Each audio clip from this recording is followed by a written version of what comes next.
हैं bulldozer politics की। दरअसल राजगढ़ लक्ष्मणगढ़ के विधायक जौहरी लाल मीणा ने भाजपा की बोर्ड पर आरोप लगाते हुए कहा है कि नगरपालिका में 35 में से 34 पार्षद भाजपा के हैं और उन्हीं के द्वारा एक प्रस्ताव पास कर अतिक्रमण हटाने की कार्रवाई की गई, जिसके बाद लोगों के मकान, दुकान तोड़े गए और मंदिर तक तोड़ दिए गए। वहीं भाजपा के नेताओं ने कांग्रेस सरकार पर आरोप लगाते हुए कहा कि सालों पुराने मंदिरों को कांग्रेस सरकार तोड़ रही है। वहीं जिला प्रशासन का कहना है कि उन्होंने मंदिर को लेकर समय भी दिया था। प्रशासन ने कहा है कि 2 मंदिरों पर कार्रवाई की गई है, जिनमें एक मंदिर हाल ही में बनाया गया था और नाले के ऊपर निर्मित था। नाले पर निर्मित निजी मंदिर में स्थापित मूर्तियों को निर्माणकर्ताओं द्वारा खुद ही हटा लिया गया था और कहा गया था कि वे उसे फिर से स्थापित कर देंगे। वहीं दूसरे मंदिर के रास्ते में अवरोधक होने के कारण आंशिक हिस्सा हटाया गया है। शिव पंचायत की मूर्तियों को विधि पूर्वक हटाकर नई जगह नगरपालिका द्वारा प्राण प्रतिष्ठा कराई जाएगी, लेकिन अब यह सफाई फिलहाल सामने आ रही है। तो बीजेपी और कांग्रेस में आरोप प्रत्यारोप तेज हो गए हैं। बुलडोजर का दम है, लेकिन सियासत बेदम होती हुई यहां पर नजर आ रही है।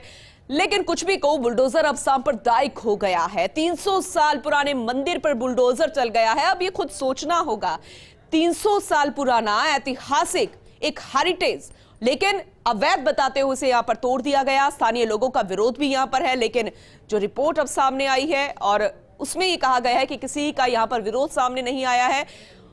ये अब पूरा मामला जो है सांप्रदायिक आरोप प्रत्यारोप। बीजेपी कहती है कि यहां पर सरकार के इशारे से सब कुछ हुआ है, लेकिन कांग्रेस कहती है जब बोर्ड बीजेपी का है, 35 में से 34 पार्षद जो है बीजेपी की है, तो आखिर कैसे बिना प्रस्ताव पारित किए इसको निर्माण को हटा दिया गया।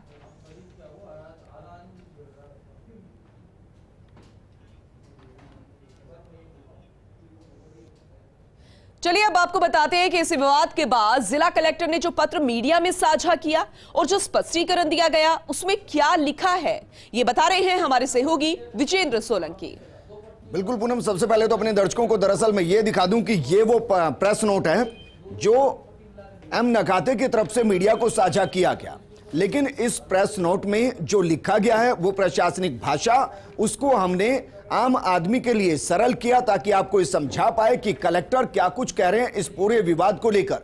एक एक बिंदु को जरा समझिए शुरू से अंत तक। इसमें 10 बिंदु हैं। इन 10 बिंदु को आपकी सरल भाषा में हम आपको समझा रहे हैं ताकि आपको समझ में आए कि जो हुआ है वो क्यों हुआ और किस तरीके से हुआ। एक दिन में सब कुछ राजगढ़ के अंदर नहीं घटा है।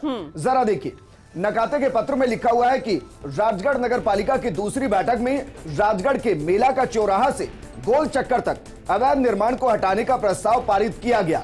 ये पूनम राजगढ़ नगर पालिका वो जिसमें बीजेपी का बोर्ड और पूर्ण बहुमत के साथ का बोर्ड है, दूसरी बैठक में यह प्रस्ताव पारित किया गया है। इसके अलावा एम नकाते के पत्र में और क्या कुछ लिखा हुआ है यह भी हम आपको दिखाते हैं, क्योंकि इस पत्र में आप जब एक एक करके चीजों को पढ़ेंगे तब आपको समझ में आएगा कि दरअसल इस पत्र में क्या कुछ लिखा हुआ है और क्या कुछ महत्वपूर्ण लिखा हुआ है। नगर पालिका की चेयरमैन सतीश दुहारिया और अन्य ने सर्वसम्मति से इस प्रस्ताव को 8 सितंबर 2021 को पारित किया। नगर पालिका राजगढ़ द्वारा 6 अप्रैल 2022 को समस्त अतिक्रमणकारियों को नोटिस दिए गए हैं, यानी कि लगभग आज से मानकर चलिए 16 दिन पहले अधिशासी अधिकारी ने 12 अप्रैल 2022 को कानून एवं शांति व्यवस्था बनाए रखने के लिए पुलिस बल की मांग की थी। इसको जरा रोकिए।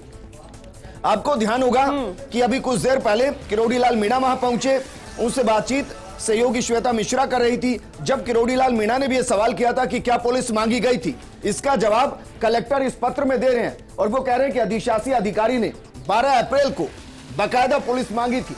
अतिक्रमणकारियों के प्रतिनिधि मंडल से बराबर संपर्क स्थापित किया गया, उनकी मांगों का यथासंभव समाधान भी किया गया। यह भी इस पत्र में लिखा गया, यानी कि जिनके मकान तोड़े गए, जिनकी दुकान तोड़ी गई, उनसे पहले से बातचीत नगर पालिका कर रही थी। समाचार पत्रों के माध्यम से भी अवैध अतिक्रमण हटाए जाने संबंधी सूचित किया गया। अतिक्रमण हटाने के लिए पर्याप्त समय दिया गया और पूरे नियम को अपनाया गया, ये कलेक्टर के पत्र में लिखा गया है। इसके अलावा 17-18 अप्रैल को अतिक्रमण हटाया गया, किसी का भी वैध निर्माण ध्वस्त नहीं किया गया। इसको रोकिए जरा। आज 22 अप्रैल है, अतिक्रमण हटाया गया 17-18 अप्रैल को। मेरा सवाल यह भी है कि जब मंदिर तोड़ा जा रहा था, जब मंदिर से मूर्ति स्थापित की जा रही थी, जब नगर निगम के अंदर वहां बीजेपी का बोर्ड, नगर पालिका के अंदर बीजेपी का बोर्ड, तो फिर ये हो रहा था तो 4 दिन के बाद इस पर सियासत क्यों हो रही है? आगे बढ़िए। अतिक्रमण हटवाने के दौरान 2 पूर्व निर्मित मंदिरों पर कार्रवाई की गई। दरअसल वहां पर 2 मंदिर है पूनम, जिनको तोड़ा गया है। वो 2 मंदिर कौन कौन से हैं, इसका भी जिक्र कलेक्टर ने अपने पत्र में लिखा है। चलिए ठीक है, बहुत बहुत शुक्रिया विजेंद्र, तमाम जानकारी देने के लिए। आपसे एक बार फिर से जुड़ेंगे, लेकिन श्वेता मिश्रा हमारे साथ न्यूज रूम से जुड़े हुए हैं। विजेंद्र, आप बता रहे थे जिला कलेक्टर अब सफाई दे रहे हैं, लेकिन आपने सुना श्वेता क्या कुछ कहती हुई नजर आ रही है? लोगों को कोई जानकारी नहीं थी।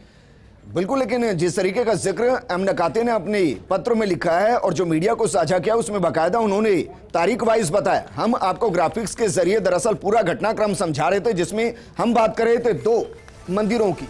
उससे पहले समाचार पत्रों के माध्यम से अवैध अतिक्रमण हटाए जाने से संबंधित सूचित किया गया था। अतिक्रमण हटाने के लिए पर्याप्त समय दिया गया था, यह एम नकाते ने अपने पत्र में लिखा। 17-18 अप्रैल को अतिक्रमण हटाया गया था, किसी का भी वैध निर्माण ध्वस्त नहीं किया गया, यह भी एम नकाते ने लिखा।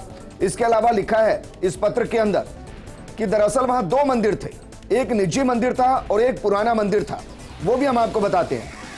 2 पूर्व निर्मित मंदिरों पर कार्रवाई की गई है, जिसको लेकर उन्होंने कहा कि जो निजी मंदिर है, इनमें से एक मंदिर हाल ही में बना था जो वर्तमान नाले के ऊपर बनाया गया था, और इस निजी मंदिर में स्थापित मूर्तियों को पहले ही हटा दिया गया, यानी कि जिसका वो मंदिर था उन्होंने पहले ही हटा दिया, यह इस पत्र में जिक्र है। दूसरा मंदिर रास्ते में अवरोधक होने के कारण मंदिर का नगण्य एवं आंशिक हिस्सा ही हटाया गया। गर्भगृह पूर्णतः सुरक्षित है।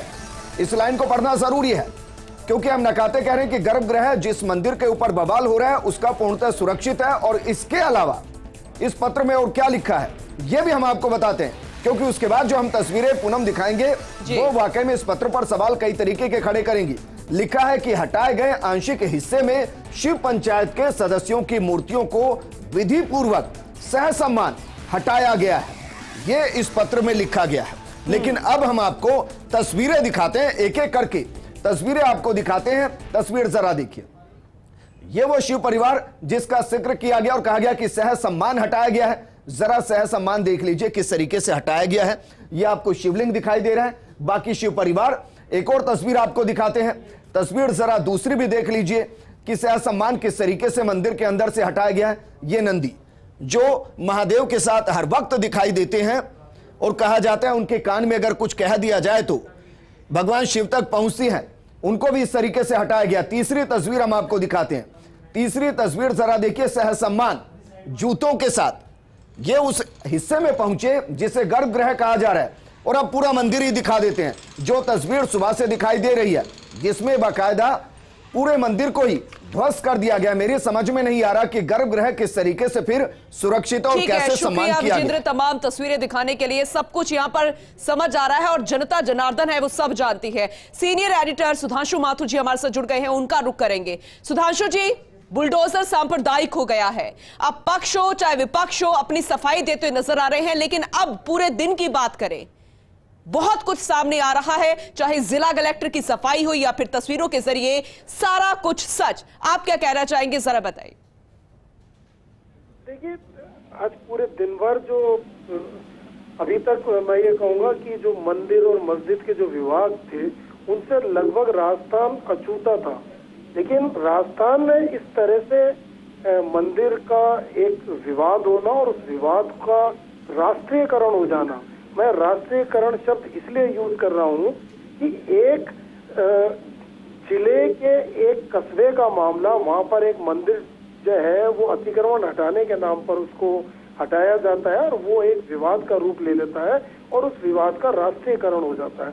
तो आज जिस तरह से हम देख रहे हैं पूरे देश भर की एक सुर्खियों के तौर पर इस मंदिर को लिया जा रहा है, ये बात बड़ी समझ से परे है कि जब प्रशासनिक स्तर पर कोई निर्णय लिया गया और उसको जो है अमली जामा पहनाने के लिए जो भी वहाँ की लोकल एजेंसियां थी उनकी आपस में अंडरस्टैंडिंग थी और उन्होंने न सिर्फ दुकानों का और मकानों का अतिक्रमण हटाया बल्कि जो सड़क के चौड़ीकरण या अन्य कारणों से जो मंदिर वहां पर थे उनको जो है वो हटाने का निर्णय लिया।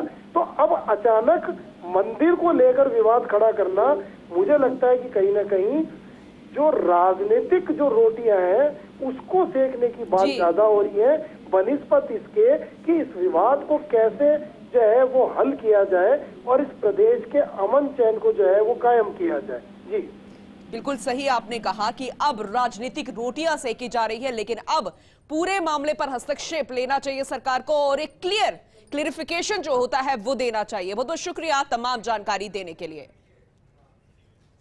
तो बीजेपी और कांग्रेस में आरोप प्रत्यारोप तेज हो गया है। बुलडोजर का दम, सियासत बेदम, ये हम इसलिए कह रहे हैं कि जहां पर जिला कलेक्टर की एक रिपोर्ट सामने आती है, एक पत्र वो यहां पर सामने लाते और कहते हैं कि ससमान हमने तस्वीर अपनी ये जो मूर्तियां थी शिव परिवार की वो हमने निकाली थी, लेकिन कोई ससमान और ये मूर्तियां जो है सामने नहीं आई।